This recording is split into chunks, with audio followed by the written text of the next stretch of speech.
To the pre-show. This is pre-show 80. We need a pre-show theme. Pre-show? I mean, we've sat here for many hours for 80 pre-shows. We haven't done 80. We haven't done 80. What episode are we on? We're on episode 80. So we haven't done it. We've done what, 40? Probably not even that many. Because we didn't do any pre-shows for the longest time. No. Because they were. I like the pre-show though, because we've always done the pre-show. We've just never recorded. Well, I can complain and talk about crap that no one wants to hear about that has zero to do with Amiga. You know. So let's start with the set. So we've got a table now. Before, Aaron and I were kind of crammed close together. Didn't we always have a table? Well, we had this table. Look how much bigger this table is. You're right. I do feel more comfortable. Yeah, yeah. So plus, this will hide the majority of my gut. Also true. Works out good. Also true. If I could only get it up about here, maybe here, up in that area. So I changed that. We talked briefly about going away from the green screen, but I think we're going to keep it because Aaron likes it. And I didn't realize that I was just going to slam the hammer down. He put the down. kibosh on that right away. What I was thinking of is putting us in that corner over there and redoing the shelves. So we'd have shelves surrounding us. Nobody puts Aaron in the corner. But that's right. That's right. Just also, again, that looked very formal to me. It did look a little And I'm formal. an informal oaf. That's true. I need the informality that a table and a green screen provide. My philosophy on it is, look at the green screen. Look back here. Look at all that cool stuff. It's awesome, right? There's pictures and stuff. It distracts the viewer from me, the host. And more of that, the better. Because you don't really want to concentrate on me. You might want to hear what I'm saying, but you really want to look at the stuff in the back. If we're at a table where we're the center of attention, the ratings right down the crapper. That's no good. And it would be very expensive for me to relocate all the shelves and then buy a bunch of boxed Amiga games to put on the shelves. That's true. Now, if we were the NES Amigos, we're in business. Or the Activision 2600 podcast. You know, I've been thinking about doing the stupidest thing you could possibly imagine, and occasionally picking up some more boxed Amiga games. So at some point, if we wanted to, we could just have a bunch of Amiga crap in the background. Because I've got tons of Amiga games, but including I own this week's, but they're not boxed. I never got the boxes, so it wouldn't do me any favors. But those boxed games are a little pricey sometimes. Oh yeah, oh yeah. Hey, you know what you should do? You should take a picture of your game room, your place, and we could put that up as the green screen because that would look awesome. Except none of my stuff's Amiga related, except for the Amiga CD32. But it's still cool. You got that shelf with all those consoles. Actually, I do have a Commodore and a Commodore C64 and Amiga monitor. And you've got that awesome picture of that guy standing like on the precipice of the dystopian future. Oh yeah, that's a beauty, isn't it? Yeah, yeah. You know, I did just recently clean up my room, so it does. I've got all my junk out. Me and Luke have been playing quite a bit of Mario. You know, we've been playing a lot. We went back to it. We went away from it for a while. N64 WWF No Mercy. We played a lot of that. Oh yeah. Me and Luke even had a couple rounds of Budokan this week. So yeah, you know. If I'm forced to record at my house for some God knows what reason, I'm ready to go. I'll take a picture. Sometime we should do a special from your place. Oh, just yeah. to mix it up a little bit. And then right midway through it, we can have me be killed. That'd be great. Great idea, Boat. All right, you brought things with you today. Actually, you know what? Before we get to the things, because they're already talking about this in the chat. And why not? Pishbot was asking if this was single malt Scotch whiskey. Is his name Pishbot? Pishbot. Pishbot. Yeah. You see, I was on a whole different thing. I thought you said Pishbot. Right. And I was like, I get it. It's a different thing. Yeah. I don't know what that thing is, but it's a different thing. This is something that I cannot pronounce. SHILD. So allow me to. Okay, you do it. You do it. This is Shildag. Shildag. It's the way you pronounce it. Okay. Or Shalidag. Oh, I like that. It's a little Irish for the Scotch whiskey. What's Speyside mean? Speyside. Is he in the chat? Okay, so no. Speyside, I do know this. This is there's many different varieties of whiskey, right? You got your Highland, you got your Lowland, you got your Islay, and you got your Speyside. Okay. Okay? I didn't know any of that. I actually grabbed the wrong bottle. I'm glad that you pointed that out because I wanted you to try Islay. I don't think you've ever had Islay Scotch before. What's the difference between Spleely and Islay? So Speyside and Islay taste totally different. Oh yeah? Totally different.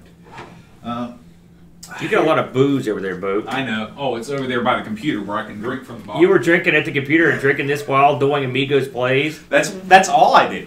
I watched the many versions of Alfred Chicken you played, and I thought to myself, I bet this guy's drinking Eye. You know what's sad is that I actually recorded the original Game Boy version, but I bumped my mic and I hit the mute button, and I recorded the whole thing with my volume muted. You can hear the game volume. How did you record a Game Boy game? Did you actually just emulate it? Just emulate it. Oh, okay. Yeah. I was gonna be real impressed. I'll let you read up cameras and stuff. That would be something else. Okay, so this is Hamilton's Eye. This is the new. This is what I want you to try. So I bought you the glass. Twist my arm. The special Glenlivet glass. Trust me. After this week, leave the bottle. Now you got to smell it before you drink it. Always do. It certainly has nose. Yeah. It's very strong smelling, actually. Whew. Yeah, it's got that paint removing style Scotch smell that I know all too well. The sure sign that this is going to taste like certain doom. I noticed this has been set beside your computer, but it hadn't been opened, had it? I opened it up the other night. Oh, I see. Yeah. Okay. Well, let's give this a whirl. All right. Cheers. Salud. Now, one doesn't often drink it all in one go like that, but it's got a mossy. That's right. Flavor. And what that is peat. They actually ferment this through peat. Yeah.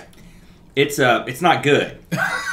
You're not a fan. No, not a fan. No, it's not that good. I don't like that earthy. Mm-hmm. You know, like we drained this. Right. It's got kind of a dirt taste, a smoke taste. Let me ask you: in what in life is having a dirt taste something you look for?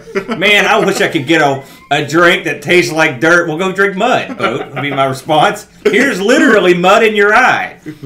I don't like it. You don't like it? No. Okay, Aaron, not a fan of the Eye. No, Eye is my favorite kind of Scotch. To me, because you're a dirt boy. I am. I'm a dirt bag. You're not a teenage dirtbag. That's a fact. You were a teenage dirtbag. I was. You got older many years ago. Now it's too mossy. You can taste it right away, though. Mm-hmm. I mean, I'm no whiskey connoisseur, but it's very prevalent in the taste of the, and you can smell it to a certain degree. I knew what it's really strong, weird tasting whiskey has this smell, and it's almost industrial in a way to me. I can just smell it. I'm like, I know this is, and I can even taste it now. It's in my mouth. Oh yeah. It's not a thing I like. Scotch, again, I'm real sketchy on Scotch. Mm-hmm. I've only had a couple. You're a big fan of the blends too, the right? Blends, like Crown. Yeah, absolutely. Yeah. And of course, when it comes to whiskey, I'm a homebody. I like the bourbon, but that doesn't mean I'm exclusive to other stuff. Sure, just not this. That is one thing that I'm missing from the wall of booze over there. Do you have a particular kind of bourbon that's your favorite? Boy, I have to think about. I hate to be a homeboy, but I really like. Knob Creek is good. Maker's Mark is excellent. And I know it's sort of the popular go-to bourbon in Kentucky. What else do I really like? Those are my. I like your Tennessee stuff too. Your Jack Daniels. I don't like Jim Beam. Don't.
Okay, guys.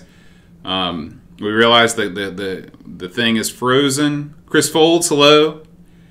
We're gonna get this camera back going here. Deactivate, activate. There we go. We're back. Okay. All right. Well, let's go ahead and get caught up with the chat. The chat really likes the fact that we are drinking, and so we like the fact that we're drinking too. This is true. They would have loved the fact that they knew me a few years ago. You'd have been the most entertaining chat room of all time. Could you imagine Amigos live from the mountain? Oh man, there'd be a lot of bad times. Adam said if he ever goes to the USA, he's going to Boat's house. So you're welcome anytime, Wow. Adam. That would be the most depressing trip of his life. What? Come My on, house he's is gonna come awesome. all the way across the ocean and come to your house. Well, you know, I'm not saying it's not awesome, but come on, Hurricane. Hurricane is it's a hub. It's a hub. It's a hub of something. Hub of a rusty wheel. So let's see. Where did we lose sound? Was it when you told me that I was great? Go ahead and say it again. Okay, so it looks like we're all back. In the chat, let us know if everything seems okay. Like I said, I have no idea what caused us to lose our audio. I do know what caused us to lose the video. I unplugged the camera. This is the kind of production facility we have. We have to depend on the chat room to keep us going. That's why they're here. All right. That booze has a lot of aftertaste. It does. It'll It's be like with you all night. drinking moss. I It mean, I'm is. just got it in my throat. From the IT crowd. Yeah. All right. So, show us what you've brought. Okay, I went to I had a bad week. No, tell us I did. about it. I don't want to go into it, but it was a bad work week. Okay. And so there are two things I traditionally do when I'm having a really bad week. Drink heavily and what? Well, I can't do that one anymore. That's so true. Eat heavily, which I've mission accomplished, and buy loads of crap that I have no reason to get. And so loads of crap time. So I went to this local video game joint. Is this the place in Milton? No, this is the place in Ashland. Okay. It's called Time Warp Games. I picked up. I have a 3DO boat. You do have a 3DO. I've never actually seen it in use. I But I thought know you were that there you one have day one. when we played a crapload of 3DO. I was there when we played a crapload of Jaguar. Oh, well, this is the 3DO. And, well, take my word for it. There's a It's CD in there. here. There we go. I hope. I didn't check. This is Total Eclipse. Complete with Total Eclipse manual. So if you're in the 3DO, I've not played this game, but it was $12 in the long box, and I figured, what the hell? So I picked it up. It looks pretty good. It's some kind of, 32-bit. It's got synthesized actors, always good. Oh yeah. What do you call that? You call it 90 schlock. Real. There's something FMV. That's what right. It is. It's yeah. got that. It's got, look at these aliens. It's got aliens on the back. It's kind of see-through there, but yeah, it looks pretty good. So we'll give that one a whirl sometime. 3DO. I like the 3D.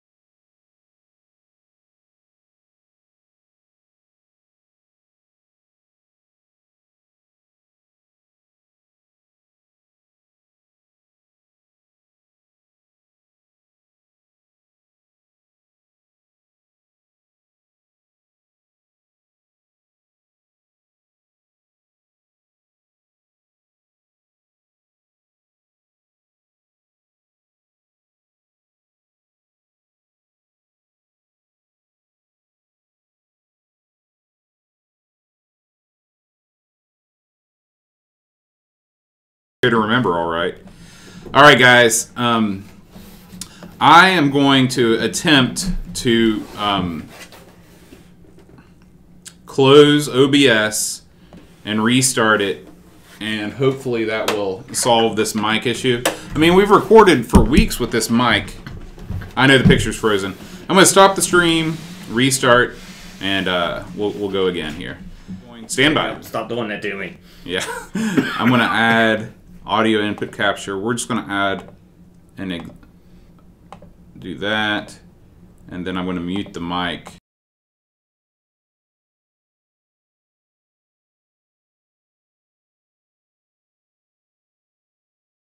Okay. Oh, that's audio output capture. I need to add an audio input capture device. And make that the Blue Yeti. Okay. There's that. Let's go into our sound preferences. Oops, that's not the right thing. And playback devices, recording devices. Make sure that this thing is cranked up all the way.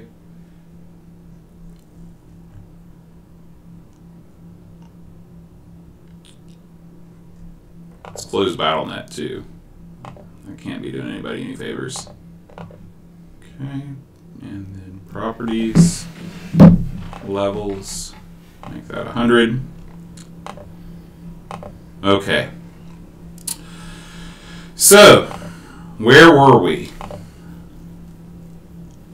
We okay? Is it still Echo the Dolphin now? Oh, wait a minute. I think I know why it's Echo the Dolphin.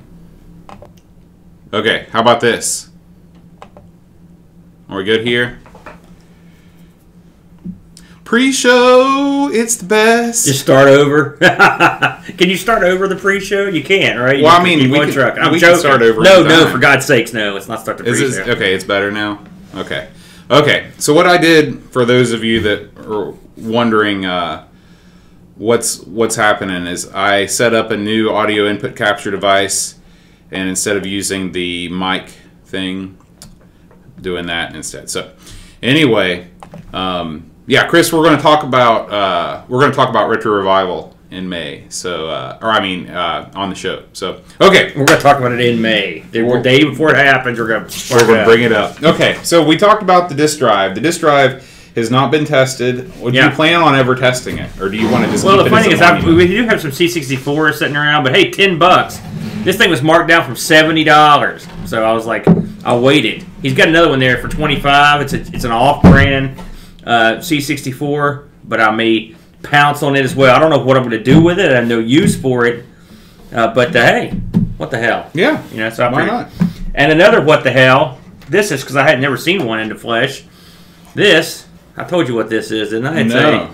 This is the Intellivision System Changer. You did tell me about that.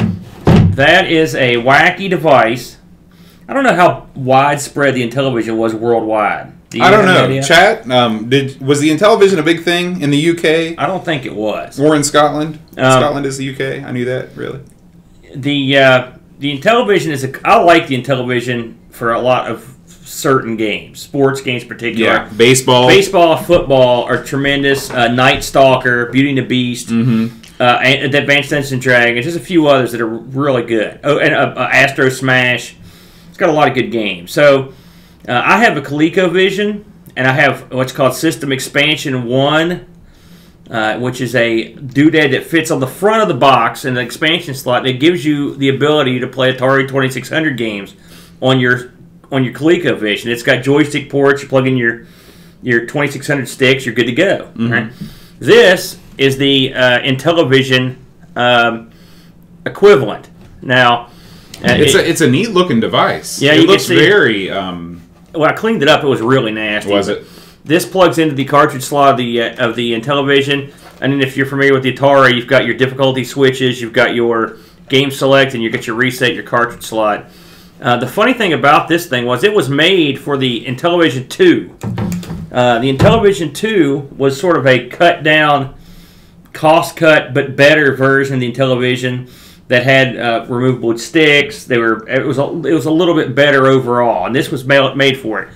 I found out it will work with the original Intellivision, which I've got two of. Does the original Intellivision? It's a side. This goes in the cartridge slot. Yeah, okay. It does. The cartridge slot sits down on the back, just like the 1200 XL. Yes. Yeah. And it's a pain in the butt to get to, the usual shtick. But I got this thing. The guy sold it to me as is for $10. So I thought, and these are going for a pretty good chunk of change, $50 on the net, not bad. So I picked that up as well. So Henrik, that's what that is. That is the very thing you're talking about. So you plug in an Atari 2600 cart right up here in the top. Exactly. Now, These things. Oh, this is your Atari switches. Yeah, so this is literally everything that you'd have on the top of an Atari 2600 game select, difficulty, black and white to color. All that's. I mean, this has got to be some sort of a copyright infringing device. Well, I'm surprised that was allowed. I don't know if we were talking about this, but here's how this worked. So when the Coleco put out the Coleco Expansion 1, Atari, as litigious as they were, went bananas. And so, but they had made one mistake when they built the Atari. Of course, they didn't realize when they were making the 2600 or the VCS, whatever you want to call it, they didn't realize it was going to be such a big deal. Mm-hmm. It was built entirely off-the-shelf parts. Everything in it. There was no custom specialized stuff in it at all. No Paula or Angus. So anybody could go and get those parts. If they could figure out how to do it, they could put it. There's no BIOS, any of that crap. Mm-hmm. Just shove it in, go. And that's what both Nintendo, that's what ColecoVision and Intellivision did. In fact, Intellivision actually released an Atari 2600 clone, which the name escapes me what it was. I want to say Aquarius, but I think that's something else. That's their computer, yeah. I think. Mm-hmm. But they had a clone, Gemini. That's what it was called. And it was just a clone of the 2600. And you can actually, and I'm guessing you can on this one, you can for sure on the ColecoVision one, you could actually rig power to it and video out of it and just use it without a ColecoVision. Mm. It only uses the ColecoVision for power and AV. That's it. And the same thing with this. So, kind of neat. I got to modify mine before I can try it out, but I think it'll work. It looks pretty solid inside, a little bit dirty, but not too bad. Right. So, goodies for me. I was pleased. That was a good week for you as far as pickups go. I'm sorry the rest of your week was not as good, but you know what are you gonna do? They can't all be winners, but you know. So this week I've spent so much time playing Hearthstone that I am not going to play Hearthstone anymore. Do you know what Hearthstone is? Is that a mobile game? This is a Magic the Gathering type collectible card game, except it's all online. Yeah, I've heard of that. By Blizzard. Mm-hmm. And it has sucked my life away to the point where I feel like if I'm going to play this, I'm not going to want to do anything else. And there's too many other things I've got to play. You know, it's in the vein of collectible card games. In fact, that you buy decks packs, and the whole 9 yards. You buy packs, but everything, I mean, it's all just bits. But the great thing is you've always got an opponent because everybody in the world's playing at the same time. The way that they do the matches is very fair because they have a really intricate algorithm that matches you up against somebody that's of your skill level, so you never feel like you're getting beat down by somebody that spent more money than you have. But it's too much. I've got an addictive personality anyway, and it's just yeah. I mean, you know, now is this one of those you pay for? I don't know how much you pay for a pack, $5 or whatever. Here's the other ingenious thing: you don't have to spend any money. It's free to play. They give you a bunch of cards to play. Every 3 games you win, they give you 10 gold. Plus, they give you quests every day that give you gold. You can get a pack for 100 gold. So you can, if you're willing to grind, you don't have to pay a cent. Now, me, I'm throwing down 5 packs, or $5 for the welcome pack, which is like 15 packs. I bought a couple solo player adventures, playing through those. Those give you cards. They know how to get their hooks into you over Blizzard. They'll get their money. Yeah. Well, my son plays Pokemon, and he gets a lot of cards. When you buy legitimate, actual packs of cards, they come with a little card you scan in, and you get cards in the game. Mm-hmm. But these collectible card games are just... It's a dark road to go down. It is. I mean, when Magic first came and everybody was losing their mind over Magic, I was just like, you're all suckers. Mm-hmm. Don't get me wrong, it's a great game if you've built yourself up. I mean, I've watched people, including my brother and friends of mine, spend a fortune on these cards. Right. And sometimes they get burned. Yeah. And you can get a lot of duds. Mm-hmm. It's funny, just an offshot, but Teresa's sister sells, these, all girls are wearing these pants. LuLaRoe, right? LuLaRoe. Have you heard about this? The music teacher next door to me sells it. She's making thousands. You know the gimmick on these, though. Do you know is she a consultant? Yeah, she does. So do you know what that means? She gets 40%. No. I mean, do you know how it works? Oh, well, I know that she buys stock and then she sells it at parties. No, it's not that easy. When you met, what's it called? LuLaRoe. Then these stretchy pants that in America, I don't know about other places, but leggings is what they are. Leggings. Every chick in this country wears, and we call it the uniform. Me and my buddy, because it's the leggings and boots. All right. And when you are a LuLaRoe consultant, you pay it costs thousands of dollars to become one. All right. And they send you a box with your inventory. Mm-hmm. Okay. When you get the box, you'll get like, I don't know how many, let's say there's 50 pairs of pants in there. 35 pairs of pants are just generic pairs of pants, right? Different sizes. Then you've got your moderately rare pairs of pants, and then you've got your ultra rare, right, called unicorns. Now, they may only make a couple grand of a certain style of pant that people want, and then out of those you get 10 different sizes or whatever, so there may only be a couple hundred mediums or whatever. But the gimmick on these is you don't know what you're getting when you buy the box. Right, right. It's just like a collectible card game in pant form. You know, and people are making money, but I mean, there's going to be a time where people are going to give up on these pants. People love them now, but you know how fashion is. There's always an end. Well, I can tell you that the teacher beside me has done very, very well. Oh, yeah. So if you can get a group of friends and you can get the right people buying, because it's just like you're right. It's like the people that are into these leggings, they want the rare ones, and they're willing to pay top dollar. You know, now that you talk about it, I may have to get into women's leggings. You should. You should. I get into them often. Come on, that was my double entendre bond line. Yeah. Right over your head. I was with you. I was with you. I was trying to think of a witty comeback. You got nothing. Is that Hawaiian Punch stuff? It is. I like that a lot. I didn't have any soda. I was like, oh, there we go. But anyway, I played a lot of Hearthstone this week. I am in the process, thanks to our great Amigos dev chat, and I'm going to be setting up. There's this new front end that I never heard of before that Neil was talking about called GameX. I mean, whoever I couldn't believe it. I never. When I read that on the chat thing, I was far away from here, but I wanted to run at top speed to run you down in my fun van. You poo-pooed GameX thoroughly. I begged you to use it. You're like, no, it's not flashy enough for old boat. I gotta have the cool one with the wheel. So, how'd that work out for you, boat? So the wheel works great on an arcade machine. It does? Some of your stuff don't work on that wheel, I've noticed. All my stuff works on that arcade machine. No, it don't. I went through a bunch of arcade games. Me and Brent did both. There was a bunch of them that didn't work. Oh, maybe so. But anyway, because they weren't there, is my point. Okay. But when you're just playing by yourself on the PC, you don't need anything flashy. You just need to be able to get to the game, fire it up, and go. And you're right. GameX is the way to go with that. So I've got it downloaded and installing right now. I already got the emulators and everything from the way back. You guys should know that Aaron actually built me a kind of a, what would you call it? What would you call the Wayback Machine? A dedicated, thin client. It was a pre-Raspberry Pi attempt at the same thing. That's true. That's exactly what it was. This was a thin client. I think it was an HP machine. And he basically took, installed Windows on it, then took out all of the Windows stuff so it would boot directly into GameX. And I brought that thing with me all over the world. Brought it to Thailand, and it was great. It was okay until you demanded Netflix be installed. I was like an upper and deep shot. I told you. It was too much. It couldn't handle it. That thing was the most hardest to set up thing because it didn't run on it ran on Windows XPE or XPCE or some crap.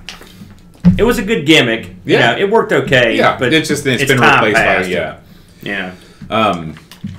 What do you think of that? Do you have any interest in that in Amigos issue 2, that handheld GP2X next generation thing? You know, the funny thing is, I read issue 3, and somehow I've not read issue 2. Really? Yeah, and so I haven't got to read that article. Oh, okay. I've been flipping through issue 3. So I mean, he sent me the pre-copy of issue 3, and I don't know what happened. Issue 2. Well, issue 2 is the issue that we're in. That's the interview issue. Yeah, so I saw the last page, and then that's all I saw of that one. So yeah, I will say it's pointless at this point to have those little systems. They don't need them anymore. They're done. There's no point to this. I mean, I don't know about that one. I haven't read about it, but I don't see any reason to use them because everything that you can do on them can be pretty much done cheaper. I mean, you can make a Pi that does that stuff, a little screen. You can also use the PSP line. I don't know what that one would. You read it. What does it do that the PSP line doesn't do? Well, it seems like it's got 2 screens. So right off the bat, you can emulate. Oh, it's got dual screens, right? Eh? Okay. Another thing is you can.